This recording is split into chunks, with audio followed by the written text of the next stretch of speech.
আলাইকুম ভিউয়ার্স, আপনারা সবাই কেমন আছেন? আলহামদুলিল্লাহ আমিও খুব ভালো আছি। তো আজকে আমি একটা এবারে আটাটাকে নিয়ে আমি রুটির মতো একদম গোল করে তৈরিটাকে চারচির করে নিয়ে নেব।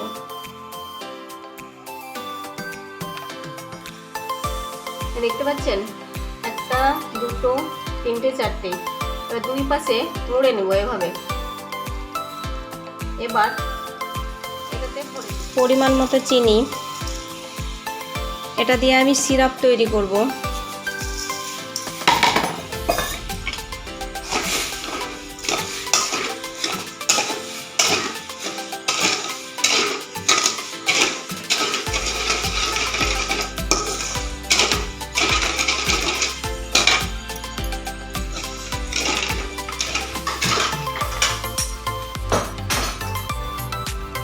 এই দেখুন বন্ধুরা, কি সুন্দর লাগছে দেখতে। এই রেসিপিটার নাম সোলজার পিঠে। আপনাদেরকে আগে আমি বলেছিলাম তৈরি করার আগে। তো এটা খুবই মজাদার একটা রেসিপি, খুবই মজাদার একটা খাবার।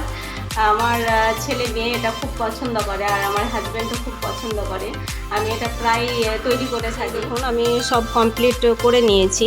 এখন আমি গ্যাস বসিয়ে দিয়েছি, আর গ্যাসে আমি কড়াইয়ে সরষের তেল দিয়েছি। আপনারা চাইলে পরে যে কোনো তেল ব্যবহার করতে পারেন। তো আমার তেলটা গরম হয়ে গেছে। এবার আমি এগুলোকে তেলের মধ্যে ছেড়ে দিব।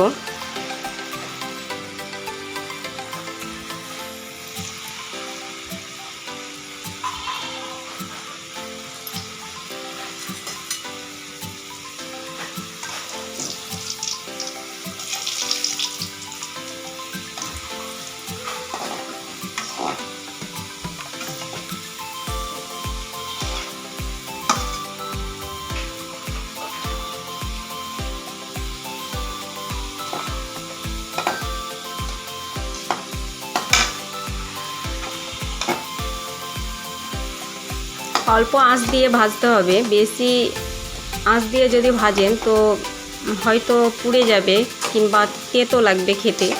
তো এটা আস্তে আস্তে ভাজতে হবে,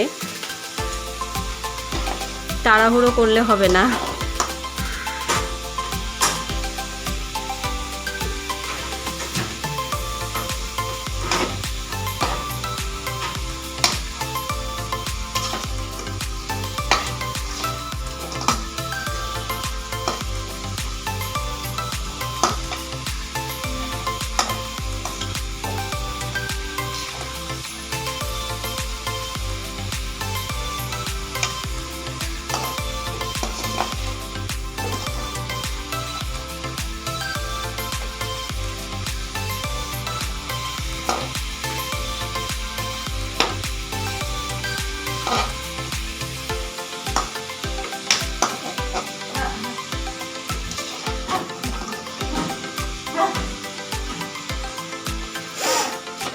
কমপ্লিট হয়ে গেছে। এই দেখুন বন্ধুরা, কি সুন্দর লাগছে দেখতে।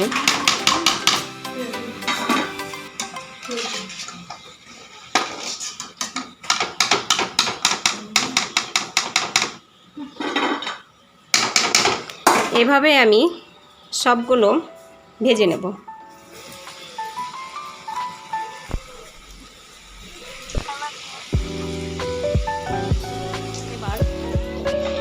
এগুলো আমি এর মধ্যে দিয়ে দেবো। এভাবে নেড়ে চেড়ে এগুলোর সঙ্গে মাখিয়ে নেব।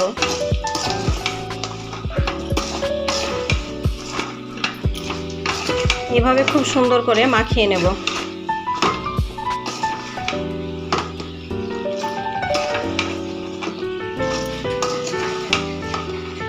যেন সব গায়ে গায়ে মাখানো যায়, লেগে যায়।